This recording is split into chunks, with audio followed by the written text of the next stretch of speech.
तोकेको समयमै स्थानीय तहको चुनाव नभई सरकार विरुद्ध आन्दोलन गर्ने ईश्वर पोखरेलको चेतावनी।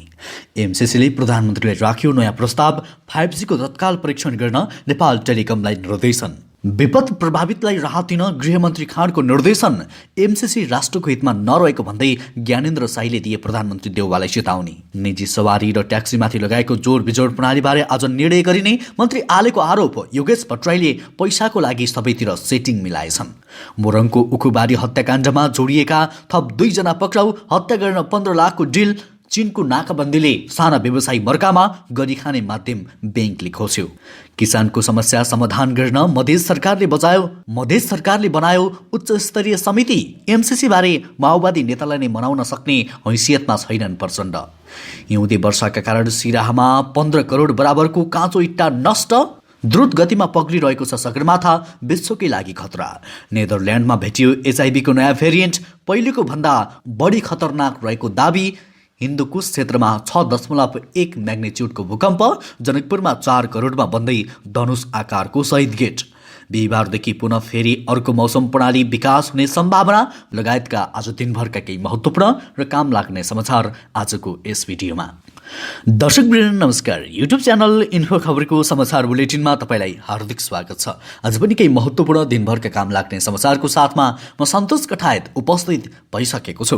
पुरा समाचार अत्यन्तै धेरै महत्त्वपूर्ण भएकाले अन्तिमसम्म हेर्नुहोला र समाचारलाई लाइक गर्न, कमेन्ट गर्न, त्यसैगरी साथीभाइमा सेयर गर्न नबिर्सिनुहोला। साथै हाम्रो समाचारलाई कुन ठाउँ, कुन जिल्ला र कुन देशबाट यति बेला प्रत्यक्ष रूपमा हेर्दै हुनुहुन्छ कमेन्टमा जानकारी गराउनुहोला। हाम्रो समाचारलाई पहिलो पटक हेर्दै हुनुहुन्छ भने फर्स्ट टाइम लेखेर कमेन्टमा जानकारी गराउनुहोला र रेगुलर हेर्नुहुन्छ भने रेगुलर लेखी कमेन्टमा जानकारी गराउनुहोला।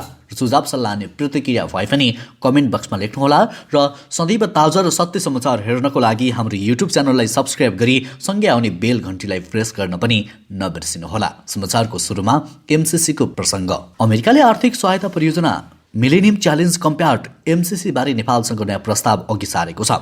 अमेरिकाका लागि नयाँ नेपाली राजदूत श्रीधर खत्री मार्फत प्रधानमन्त्री शेरबहादुर देउवालाई नयाँ प्रस्ताव अघि सारिएको हो।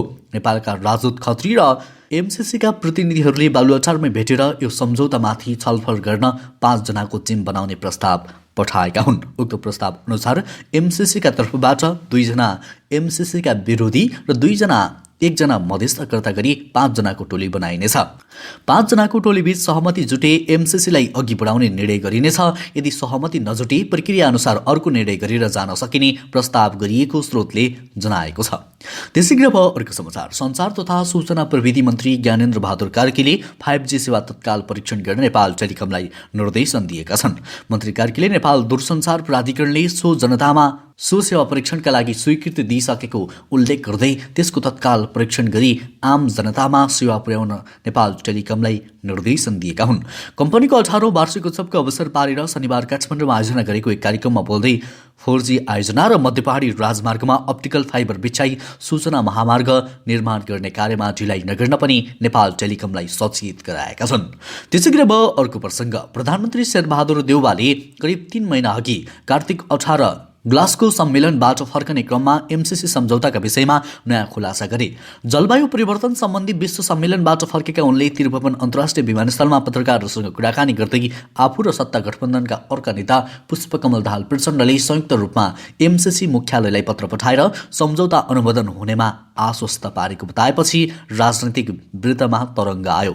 एमसीसी सम्झौता अनुमोदनको विषयले राजनीति गमाइरहेका बेला उनले भनेका थिए, एमसीसी सम्झौता संसदबाट अनुमोदन गर्छौँ भनेर मैले र प्रचण्डजीले संयुक्त पत्र उठाएर उहाँहरूलाई आश्वस्त पारेका छौँ। असोज दोस्रो साता एमसीसी मुख्यालयलाई पठाइएको भनिएको त्यो पत्रको बेहोरा के थियो भन्ने बारेमा भने उनले कतै खुलाएका छैनन्। त्यसैगरी अब ज्ञानेन्द्र शाहीको प्रसङ्ग। सामाजिक अभियन्ता ज्ञानेन्द्र शाहीले सिङ्गो जनता मिलेनियम च्यालेन्ज कर्पोरेसन एमसीसीको विरुद्धमा हुँदा पनि पारित गर्छु भन्नु लोकतन्त्रमाथिको अपमान भएको बताएका छन्। शुक्रबार रिपोर्टर्स क्लब नेपालमा बोल्दै शाहीले सो कुरा गरेका हुन्। उनले भने, सिङ्गो जनता एमसीसीको विरुद्धमा हुँदाहुँदै पनि यसलाई पारित गर्छु, यसलाई पारित गर्न लाग्छौँ भन्नु सरासर गलत, लोकतन्त्रमाथिको अपमान र लोकतन्त्रमाथिको हमला हो। एमसीसी मुलुकको हितमा नरहेको बताउँदै साईले यो राष्ट्रघाती चिजलाई पारित नगरिदिन प्रधानमन्त्री शेरबहादुर देउवालाई आग्रह समेत गरेका छन्। उनले भने, माननीय सांसदहरूलाई सम्माननीय प्रधानमन्त्रीज्यूलाई, सम्माननीय सभामुखज्यूलाई हामी सबैको नेपाली जनताको तर्फबाट के आग्रह छ भने एमसीसी जस्तो राष्ट्रघाती चिजलाई पारित नगरिदिनु हुन। यो सम्झौताले नेपाललाई पार्ने प्रभाव र भोलि आउने पिँढीलाई पर्ने असरबारे हामीले मध्यनजर गर्ने हो भने यो मुलुकको हितमा छैन, यो राष्ट्रको हितमा छैन, देशको जुन हितमा छैन, जुन सिङ्गो जनताको हितमा छैन भने यस्तो अवस्थामा पारित गर्नु राज्यको अपमान सरह हो। दर्शकवृन्द, ज्ञानेन्द्र साईको अभिव्यक्ति तपाईँलाई कस्तो लाग्यो? कृपया उहाँको यो अभिव्यक्तिलाई मन पराउने सबैजनाले भिडियोमा एक लाइक गर्दै कमेन्टमा नो एमसीसी भनेर कमेन्ट गर्नुहोला। त्यसै गरी अब अर्को समाचार। प्रमुख प्रतिपक्षी दल नेकपा एमालेका वरिष्ठ उपाध्यक्ष ईश्वर पोखरेलले संविधान र कानूनले तोकेको समयमै स्थानीय तहको निर्वाचन नभए सरकार विरुद्ध जनपरिचालन गर्ने चेतावनी दिएका छन्। वरिष्ठ उपाध्यक्ष पोखरेलले संविधान र कानूनी व्यवस्था अनुसार स्थानीय तहको निर्वाचनको मिति सरकारले घोषणा नगरे त्यसको रक्षाका लागि पनि आफूहरूले सरकार विरुद्ध आन्दोलन गर्ने बताएका हुन्।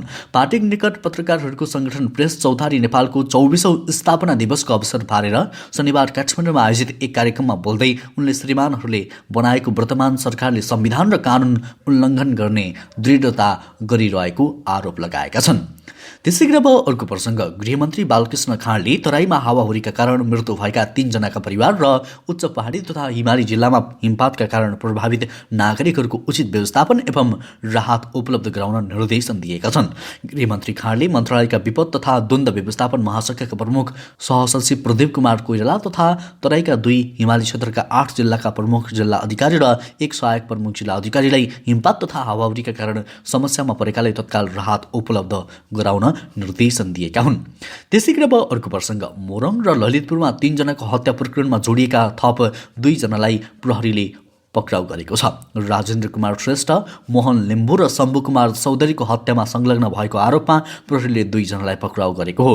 जिल्ला प्रहरी कार्यालय मोरङका प्रहरी नायब उपरीक्षक दीपक श्रेष्ठका अनुसार मोरङ रङ्गेली 3 आमतोलाका 22 वर्षीय मोहम्मद सुभाम र सुनसरी देवानगञ्ज गाउँपालिका 6 जिरोगौवाका 18 वर्षीय मोहम्मद हकिम पक्राउ परेका हुन्। मोरङको उखुबारीमा र ललितपुरको झापाखेलमा 3 जनाको हत्या गर्न मुख्य योजनाकारले 15 लाखमा डिल गरेको थाहा भएको छ।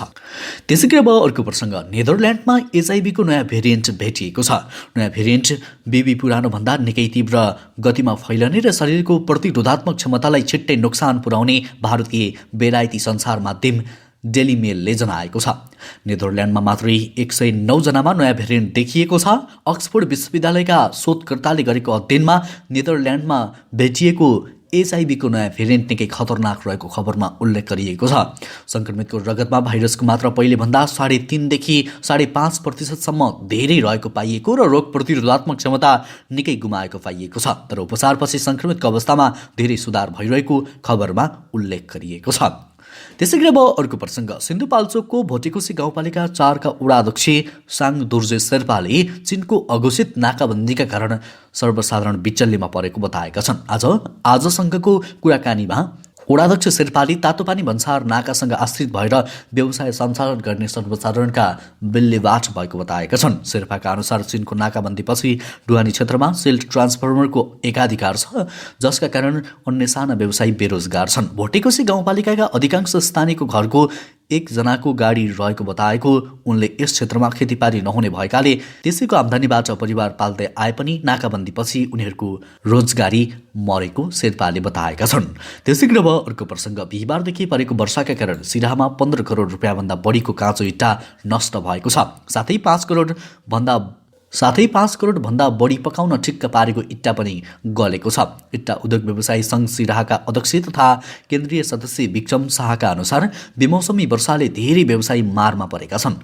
सिराहाका 50 भन्दा बढी इँटा उद्योगमा तयारी अवस्थामा राखिएको 5 करोडभन्दा बढीका इँटा पूर्ण रूपमा नष्ट भएको उनले बताएका हुन्। उनले आफ्नै उद्योगमा मात्रै 45 लाखभन्दा बढीको इँटा गलेको बताएका छन्। त्यसै गरी अब अर्को प्रसङ्ग। बिहान बसेको मन्त्री परिषद बैठकले भूमि व्यवस्था तथा सहकारी मन्त्री विजय कुमार यादवको संयोजकत्वमा 5 सदस्यीय उच्च स्तरीय समिति गठन गरेको छ। समितिमा उद्योग पर्यटन तथा वातावरण मन्त्री शत्रुधन महतो, आन्तरिक मामिला तथा सञ्चार मन्त्री भरत प्रसाद शाह, अर्थमन्त्री शैलेन्द्र प्रसाद शाह र खानेपानी तथा ऊर्जा विकास मन्त्री ओम प्रकाश सराफ रहेका छन्। समितिलाई कृषि तथा पशुपक्षी विकास, किसानको मलखाद बिउ बिजन तथा सिँचाइ समस्या बिमाको अवस्था, जुमान कटानको अवस्था, कृषि यान्त्रिकीकरणको अवस्था र आगामी रणनीति, कृषि विद्युतीकरणको अवस्था, मध्य प्रदेशको भूउपयोग नीति निर्माण एवं मध्य सरकारले कृषि सुधारका लागि गरेका कामको समीक्षा एवं आगामी योजनाबारे नीति निर्माण गर्ने जिम्मेवारी दिएको सरकारका प्रवक्ता एवं अर्थमन्त्री शैलेन्द्र प्रसाद शाहले जानकारी दिएका छन्।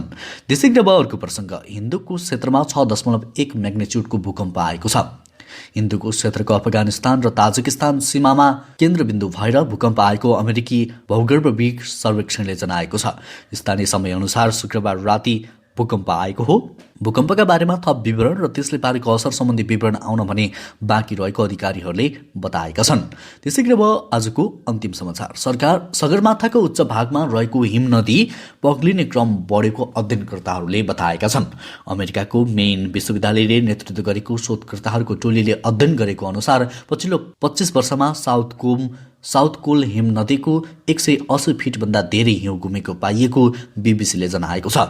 जलवायु परिवर्तनको असरका कारण हिम नदी तीव्र गतिमा पग्लिरहेको पाइएको प्रतिवेदनमा उल्लेख गरिएको छ। 25,938 फिटको उचाइमा रहेको साउथ कोल हिम नदी बनेको बेलाभन्दा अहिले 80 गुणाभन्दा बढी पातलिएको अध्ययन टोलीको निष्कर्ष रहेको छ। त्यसै गरी अर्को समाचार, सरकारले लगातार पेट्रोलियम पदार्थको मूल्य बढाइरहेको छ। डिजेल पेट्रोलको मूल्यले नयाँ रेकर्ड कायम गर्ने क्रम चलिरहँदा सार्वजनिक सवारीका प्रयोगकर्ताहरू यसको मारमा पर्न सक्ने देखिएको छ। 27 असार 2078 सार्वजनिक सवारीको भाडा बढाए यता डिजेल पेट्रोलको मूल्य प्रति लिटर 16 रुपियाँले बढाइसकेको छ। लगातार डिजेल पेट्रोलको मूल्य बढिरहेको भन्दै यातायात व्यवसायीले फेरि भाडा समायोजन गर्न माग थालेका छन्। सवारी साधनको वैधानिक भाडा समायोजन गर्ने व्यवस्था अनुरूप भाडा दरमा पेट्रोलियम पदार्थको मूल्यको भार 35% छ। नेपाल यातायात व्यवसायी राष्ट्रिय महासङ्घका महासचिव सरोज सिटौलाले फेरि पेट्रोलियमको मूल्य महँगिँदा लागत उठाउन मुस्किल हुन थालिसकेको बताउँदछन्। त्यसै गरी अर्को समाचार, सरकारले फागुन 1 गतेदेखि स्मार्ट लकडाउन हटाउने तयारी गरेको छ। कोभिडको तेस्रो लहर सुरु हुने बित्तिकै सरकारले देशव्यापी रूपमा स्मार्ट लकडाउन लगाएको थियो। सरकारले निजी सवारी साधनमा अहिले पनि जोर बिजोर प्रणाली लागू गरेको छ।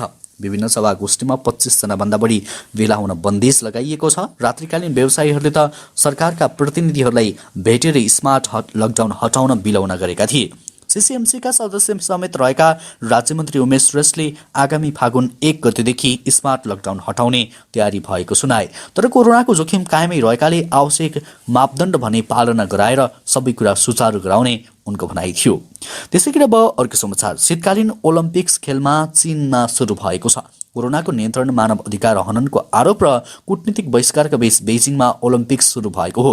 बेजिङ ग्रीष्मकालीन र शीतकालीन दुवै ओलम्पिक्स आयोजना गर्ने एकमात्र सहर बनेको छ।